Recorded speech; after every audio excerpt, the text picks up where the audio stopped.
The newly elected president of Argentina, Milei, announced that it is inopportune time for Argentina to join BRICS. In other words, on January 1st, when BRICS expanded to BRICS Plus, Argentina, though selected as a new member, did not join. At the time of the BRICS summit, when they were choosing new members to join, Argentina was enthusiastically pursuing the opportunity. Why did they pursue the opportunity? I think the answers are very clear. Number one, increased trade and support among BRICS member states on the economic side, on the financial side, on the political side, and diplomatic side. This is really unfortunate for Argentina because 40% of its exports are exported to BRICS members. And two BRICS members in particular, China and Brazil, are the dominant market for Argentinian exports.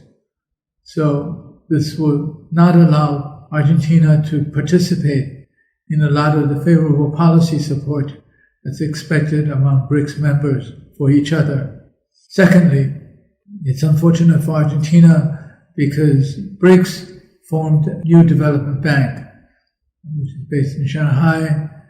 It's formed to help support BRICS member countries in development efforts, in development financing, and also in mutual support in cross-border transactions and cross-border investment schemes. This, unfortunately, again, Argentina will not be able to participate in. Everybody remembers the problems that Argentina has had with the IMF and the World Bank and OECD and so on and so forth.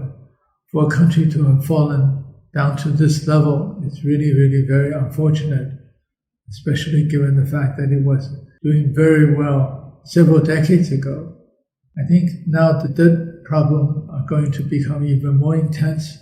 The new policies of President Milei of closing down the central bank, closing down many ministries, including Ministry of Education, and adopting the US dollar as the standard currency, which means killing people's savings and wealth, inflation of 160%, which means destroying all the purchasing power of the population, canceling a lot of the social welfare, social benefit payments to the population. I think all of this is going to lead to total economic collapse of the country. In addition, it would probably lead to major political upheavals. People didn't believe he was really going to do what he said during the campaign that he would do, such as the canceling of a lot of the benefits, social benefits for the population. So now that he's actually in place and he's already done it, I think major demonstrations are already taking place in Argentina. It's going to be very, very unstable going forward for Argentina. And this also reflects another problem for countries which go on the Western liberal democratic model. President Milei, when he was running for president, adopted a platform of 100% pro-American, pro-America on everything, on currency, on public policy. Now, he's even gone further than the US in terms of wanting to shut down all the ministries and privatize it all. But all of these policies, theoretical basis is from US. It's US policy.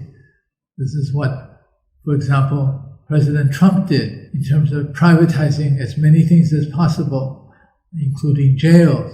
I think in terms of President Milei, the influence of America, the US, not only theoretical basis, but also government on him is quite strong. I think for the US, they would be happy to see Latin America, their own backyard, thrown into confusion rather than turning left as it had been over the last several years.